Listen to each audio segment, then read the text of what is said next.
تو عبداللہ بن مبارک فرماتے ہیں فرض حج کر لیا، نفل کرنے جا رہا تھا، 300 دینار پاس تھے، میں پہنچ گیا کوفے تک، وہاں سے جا کر کے کچھ سامان خریدنا تھا، احرام خریدنا تھا، ضرورت کی چیزیں، دوست بھی ساتھ تھے، کہتے ہیں یار میرے جلدی تھک گئے، خریداری کر کے وہ چلے گئے، میں شام تک رکا،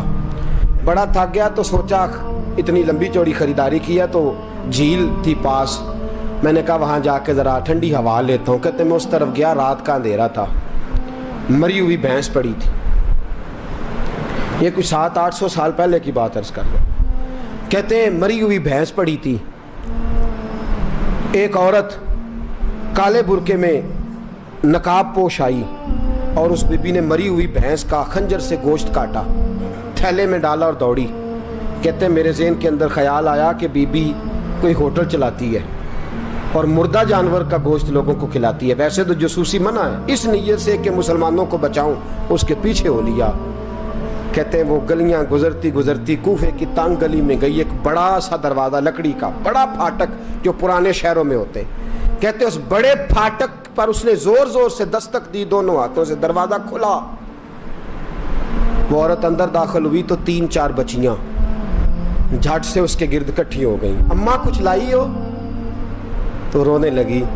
کہنے لگی میں کچھ نہیں لا سکی، کہنے لگی یہ مردہ جانور کا گوشت ہے،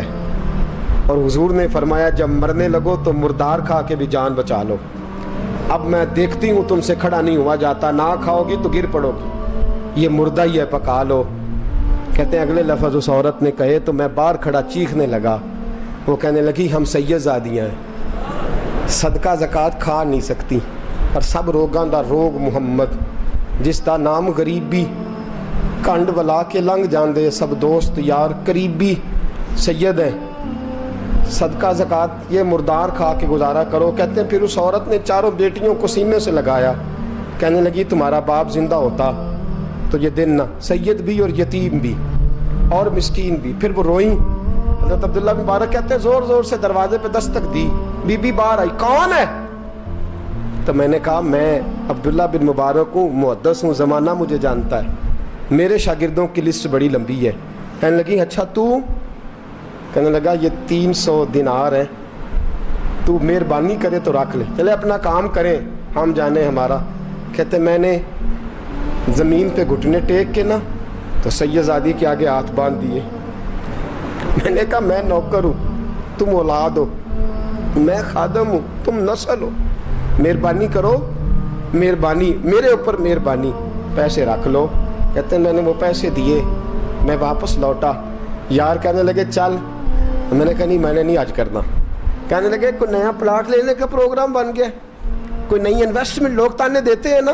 پر جے کر یار دے نام دا ملے میڑا ان چولی پا لئیے پنجے سٹیے نا، جے کر یار دے نام دی ملے سولی چھوٹا چھوٹ لئیے پشانٹیے نا، کہتے ہیں میں نے کہا یار جیسے تمہاری مرضی سمجھ لو، یہ میرا راز ہے میں بتاتا نہیں، فرماتے ہیں لوگ حج کرنے چلے گئے، میں وطن آ گیا، 6 ماہ کے بعد قافلے لوٹے، جاگ کے سننا ذرا بات، میرے نبی نے فرمایا تو میرے امتی کی پریشانی دور کر، اللہ کامل حج کا ثواب دے گا، فرمایا میرے حبیب علیہ السلام کی امتی حضرت عبداللہ بن مبارک فرماتے میں آیا حج کر کے، حاجی آئے تو میں بڑی حسرت کے ساتھ، میں گھر میں روتا تھا، سوچتا تھا آج وہ مینا میں ہوں گے، آج وہ مزدلفہ عرفات میں ہوں گے، آج وہ لوگ جمرات کی رمی کر رہے ہوں گے،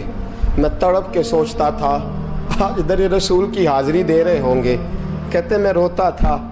جب حاجی لوٹے 6 ماہ کے بعد تو حاضری دینے گیا، ملنے گیا،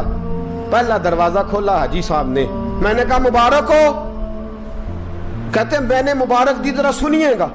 کہتے ہیں وہ حاجی مجھے ڈانٹنے لگے، کہنے لگے چھوڑ یار اتنا بڑا آدمی ہو کے تو غلط بات کرتا ہے، میں نے کہا کیا ہوا؟ کہنے لگے تو نے ہمیں کہا کہ جانا نہیں، اور پھر ہم مینا میں آوازیں دیتے رہے تو بات ہی نہیں سنتا تھا، ہم آوازیں دیتے رہے ان اللہ علی کل شیء قدیر، آوازیں دیتے تھے سنتا نہیں تھا، کہتے میں حیران ہوں، میں یار میں تو کیا نہیں، کہنے لگے ہم 11 حاجی جھوٹ بولتے ہیں تو اکیلا سچ بولتا ہے، سب نے دیکھا ہے، کہتے میں پلٹ آیا،